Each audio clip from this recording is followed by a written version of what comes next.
கடவுளின் அன்பும் தூய ஆவியாரின் நட்புறவும் உங்கள் அனைவரோடும் இருப்பதாக.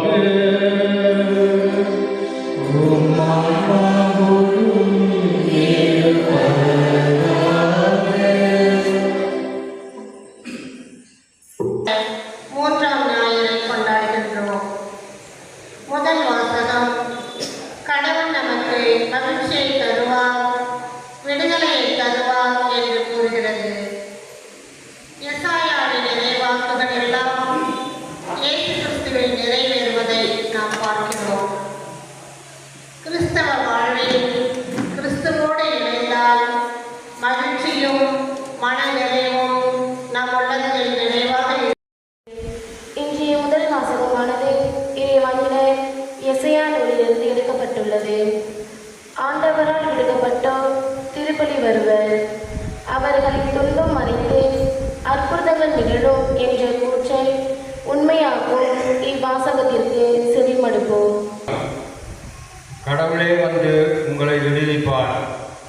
இறைவாக்கினர் எசாயா நூலிலிருந்து வாசகம். அதிகாரம் 35, இறைவார்த்தைகள் 1-6 மேலும் 10 வரை.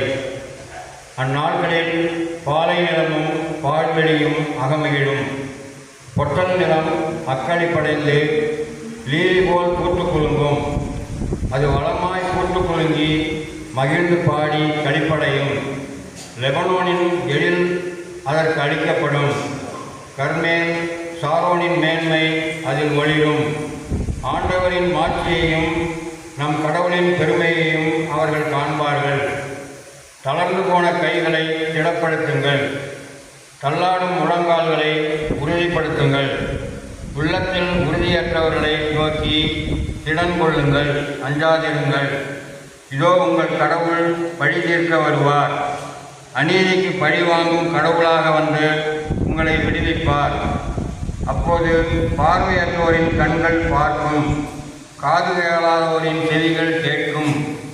அப்பொழுது கால் ஊனமுற்றோர் மான் போல் துள்ளி குதிப்பர், வாய் பேசாதோர் மகிழ்ந்து பாடுவர். ஆண்டவரால் விடுவிக்கப்பட்டோர் திரும்பி வருவர், மகிழ்ந்து பாடிக்கொண்டே சீயோனுக்கு வருவர். பொறுமையுடன் காத்திருங்கள். பயிரிடும் விவசாயி நல்ல விளைச்சலை எதிர்பார்த்து காத்திருப்பது போல உங்கள் இருதயங்களை உறுதிப்படுத்துங்கள். ஆண்டவருக்காக காத்திருங்கள், ஏனெனில் ஆண்டவர் மிகுந்த கனிவும் இரக்கமும் உள்ளவர், வலிமையுடையவரை விட பொறுமையுடையவர், மேலானவர் என கூறும் இவ்வாசகத்திற்கு செவி கொடுப்போம். உங்கள் உள்ளங்களை உறுதிப்படுத்துங்கள், ஏனெனில் ஆண்டவரின் வருகை நெருங்கி வந்துவிட்டது.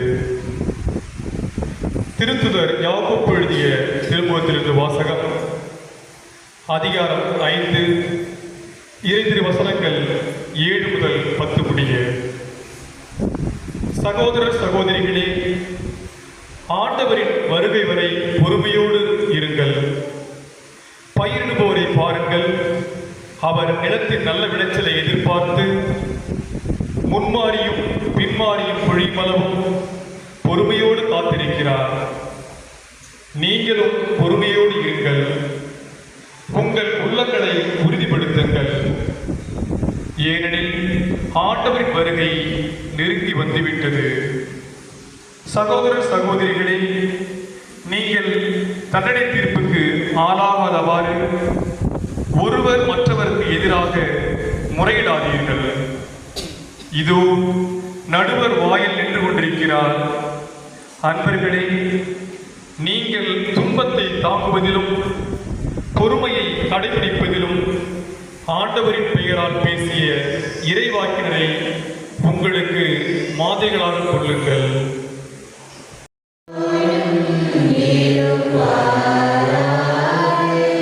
புனித மத்தேயு எழுதிய தூய நற்செய்தியிலிருந்து வாசகம்.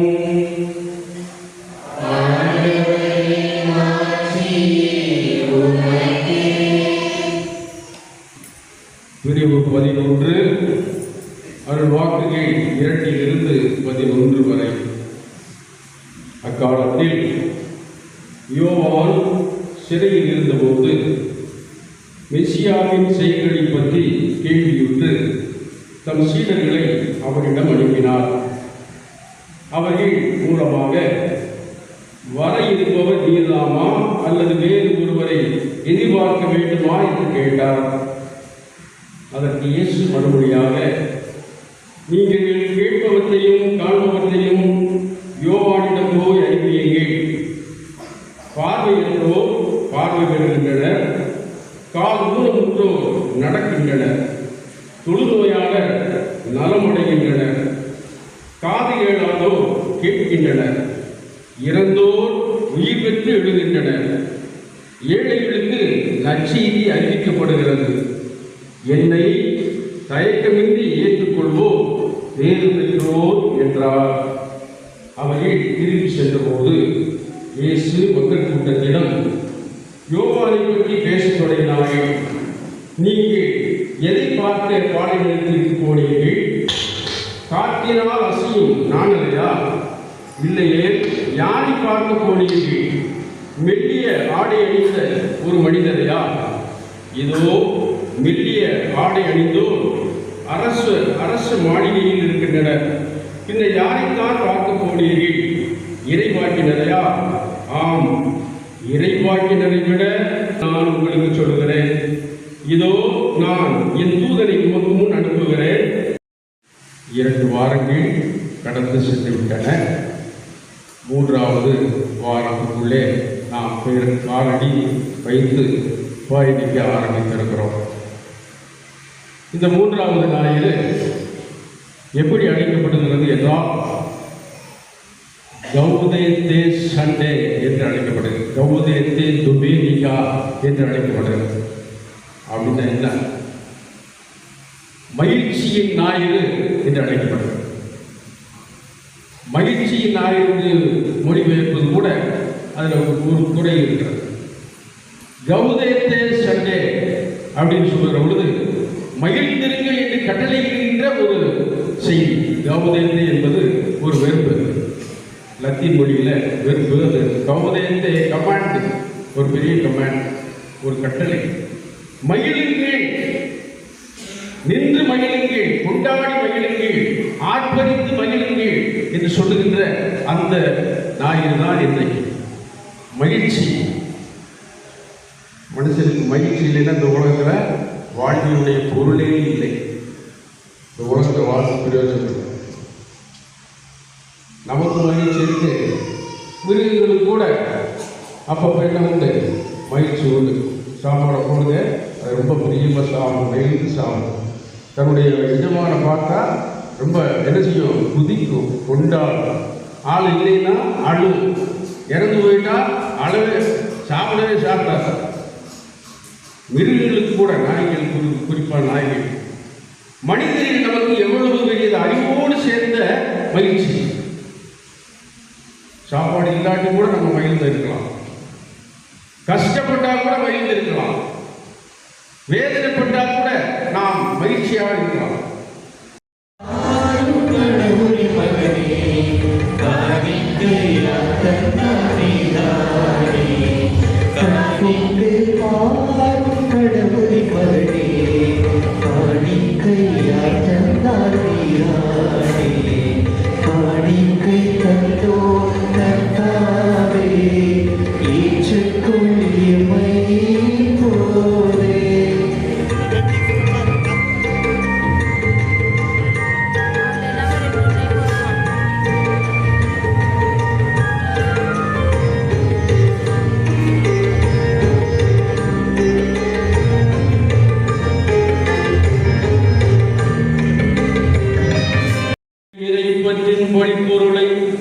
இடைவிடாது உமக்கு பலியாக ஒப்புக் கொடுக்கின்றோம்.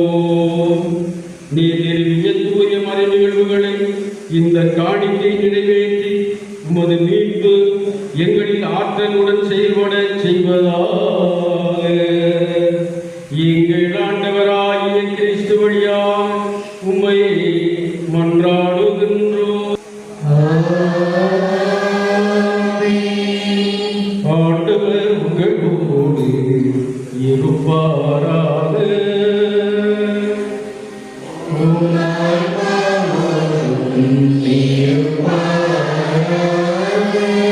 இதயங்களை மேலே எழுப்புங்கள்.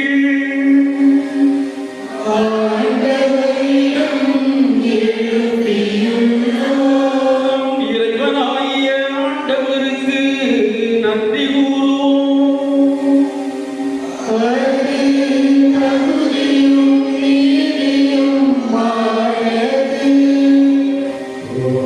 எல்லாம் உம்மை புகழ்வது தருவே. ஏனெனில் உம் திருமகனாய் எங்கள் ஆண்டவர் இயேசு கிறிஸ்து வழியாக தூய ஆவியாரின் செயலாற்றலால் அனைத்தையும் வீவித்து தூய்மைப்படுத்துகிறது. கதிரவன் தோன்றி மறையும் வரை உமது பெயருக்கு தூய காணிக்கையை ஒப்புக் கொடுக்குமாறு உமக்கென மக்களை இடையராது ஒன்று சேர்த்து வருகிறேன். எனவே ஆண்டவரே, உமக்கு அர்ப்பணிக்க நாங்கள் கொண்டு வந்துள்ள இந்த காணிக்கைகளை அதே ஆவியால் தூய்மைப்படுத்த உம்மை தாழ்மையுடன் கொண்டாடுகிறோம். இவ்வாறு உம் திருமகனாகி எங்கள் ஆண்டவர் இயேசு கிறிஸ்துவின் உடலாகவும் இரத்தமாகவும் இவை மாறுபடுவாக. அவர் படித்தவாறே இம்மறை நிகழ்வுகளை கொண்டாடுகிறோம். உமக்கு நன்றி செலுத்தி ஆசி வழங்கி அதை விட்டு தம் சீடர்களுக்கு அளித்து அவர் கூறியதாகவும், அனைவரும் இதிலிருந்து பெற்று உண்ணுங்கள். ஏனெனில் இது உங்களுக்காக கையளிக்கப்படும் என் உடல்.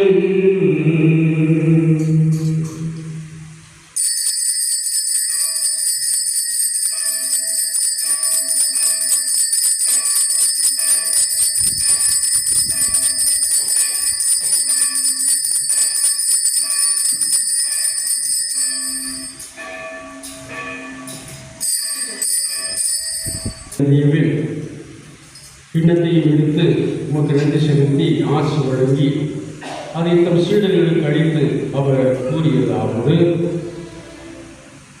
அனைவரும் இதிலிருந்து பெற்று பருகுங்கள். ஏனெனில் இது புதிய நிலையான உடன்படிக்கைக்குரிய என் இரத்தத்தின் கிண்ணம். இது பாவ மன்னிப்புக்கென்று உங்களுக்காகவும் பலருக்காகவும் சிந்தப்படும். இதை நினைவாக செய்யுங்கள்.